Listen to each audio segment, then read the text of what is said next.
Oi pessoal, eu sou a doutora Maria Fernanda, sou médica psiquiatra e hoje a gente vai falar de um tema muito sério que é a anorexia nervosa. A anorexia nervosa, ela faz parte do que a gente fala dos transtornos alimentares. A característica essencial dela é uma preocupação exagerada com o peso corporal, que pode levar a problemas psiquiátricos graves. Então a pessoa se olha no espelho e mesmo que ela esteja extremamente magra, ela se enxerga como obesa. Então mesmo se você disser, olha, mas você está muito magra, fulana, você precisa melhorar, ela vai falar assim, não, mas olha aqui a minha barriga está aumentada, olha a minha coxa, como minha coxa está grande, porque tem uma distorção da imagem corporal. Então a pessoa, ela enxerga o corpo dela de uma forma diferente. E aí, com medo de engordar ainda mais, as pessoas começam então com anorexia, começam a exagerar nas atividades físicas, começam a fazer jejuns, começam a provocar vômitos ou tomar laxantes, diuréticos, uma série de medidas para que elas consigam emagrecer ou diminuir ainda mais a massa corporal que elas possuem. A anorexia, ela é muito comum nas mulheres e principalmente nas mulheres jovens. A incidência dela está aumentando cada vez mais e agora a gente já começa a ver também vários casos de anorexia nos homens. Nós temos alguns grupos de risco que aumentam a frequência ou a chance da anorexia acontecer. Esses grupos de risco incluem as bailarinas, os jockeys, os atletas olímpicos, principalmente aqueles que têm muita pressão para diminuir o peso, porque isso vai classificar eles na categoria ali do esporte deles, os adolescentes. Então, a gente começa a notar que nesses grupos específicos é mais frequente ainda a gente observar anorexia. Na classe das modelos também, né? A gente vê muitas vezes é polêmico, a gente vê algumas modelos desfilando, mas extremamente magras, e a gente acaba distorcendo o nosso padrão de beleza e colocando ali aquela magreza como algo que a gente tem que alcançar ou como se isso fosse o saudável, o que não condiz, na verdade, com a realidade. A anorexia, ela é, na verdade, uma doença muito grave. Por quê? Porque as pessoas com essa doença chegam num nível muito rápido ao nível de caquexia, que é quando a pessoa fica extremamente frágil e o sistema imune dela fica mais fraco e ela fica com mais facilidade para pegar outras doenças. Então, nesses casos que as pessoas chegam a ficar caquéticas, o índice de mortalidade ele pode chegar de 15% a 20%, ou seja, é um índice muito alto. É muito comum nós vermos pessoas com anorexia acabarem parando na UTI ou hospitalizadas porque elas emagreceram tanto que elas não têm mais energia para as atividades básicas. Vejam, para o nosso pulmão respirar, para a gente pensar, para a gente falar, para a gente andar, para a gente enxergar, tudo que a gente faz com o nosso corpo precisa de energia. E essa energia vem dos alimentos. Se a gente começa a restringir muito a ingesta alimentar, eu começo a não ter energia suficiente para que eu faça o mínimo de atividades.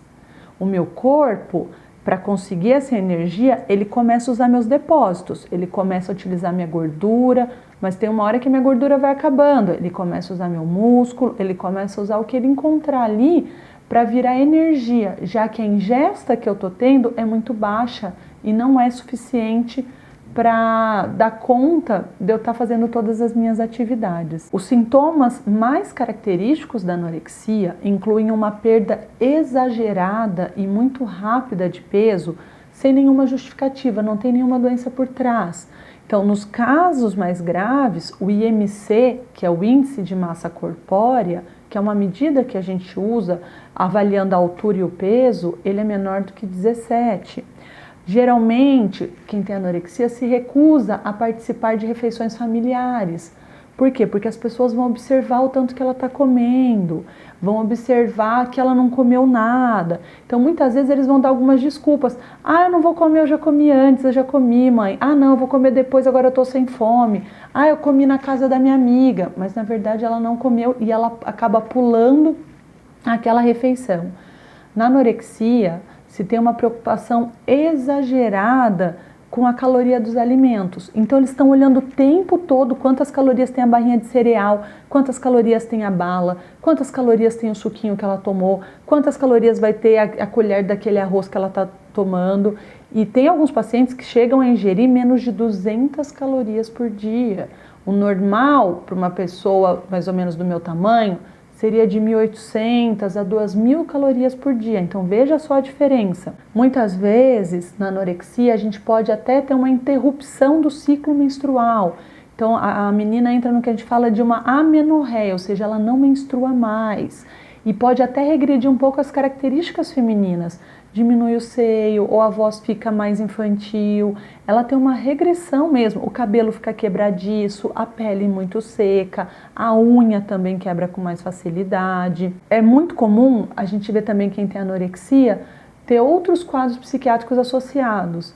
Ela geralmente está com um quadro depressivo junto, ou com um quadro de ansiedade, ou de sintomas de TOC, que é o transtorno obsessivo compulsivo. E tem aquilo que eu expliquei no comecinho do vídeo, que é a visão distorcida do corpo. Então, apesar de estar extremamente magra, a pessoa julga que ela está acima do peso, que ela está gorda, e ela se enxerga assim quando ela olha no espelho. A gente acredita que tem uma predisposição genética que leva a anorexia a aparecer. Mas a gente vê que hoje em dia todo o nosso contexto de vida contribui muito, porque hoje em dia o nosso conceito atual de moda, a gente associa muito a magreza como um padrão de beleza ou elegante. Olha aquela moça como ela é elegante, ela é magra. Então hoje em dia as pessoas estão exigindo demais e isso acaba influenciando fortemente as pessoas que evoluem no quadro aí para o quadro da anorexia. Muitas vezes nós temos pressão da família ou do grupo social. Poxa, todas as amigas são magras, só eu que tenho o corpo aí no limite, eu começo a me sentir mal e quero emagrecer também. Além de ter alterações na química cerebral que também vão influenciar para que a pessoa desenvolva a anorexia. O tratamento da anorexia, ele é feito do que a gente fala com uma equipe multiprofissional. Então nós vamos precisar de um psiquiatra, de um nutricionista, de uma psicóloga, muitas vezes de um endocrinologista. O nutricionista, ele vai orientar tanto o paciente quanto a escolher melhor os alimentos, como também ajudar nesse quadro de reintrodução dos alimentos, que ela tem que ser lenta, ela tem que ser gradativa, porque senão a gente sobrecarrega o coração da paciente.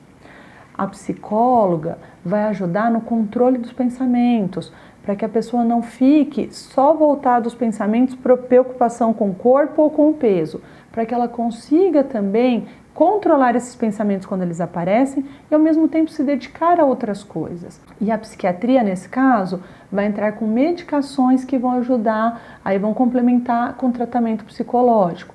As medicações vão ajudar nos pensamentos obsessivos, naquela coisa que eu fico o tempo todo voltada para o meu peso, mas elas também vão ajudar a aliviar aquela ansiedade, ou aquele desconforto, ou aquela tristeza que eu sinto quando eu penso no meu peso ou nas alimentações. Bom, pessoal, a anorexia é uma doença muito séria. Se você tem filhas adolescentes em casa que estão usando roupas cada vez mais largas, que tentam disfarçar o emagrecimento com roupinha mais solta, porque a gente não observa tanto, que evitam comer junto com a família, porque sempre tem alguma desculpa, mas não participam das refeições de casa, fiquem atentos, porque é uma doença que exige intervenção quanto antes. Então não deixe de procurar um psiquiatra se vocês acharem que vocês se encaixam aí nesse perfil. Eu espero ter ajudado e a gente se vê na semana que vem com mais um vídeo.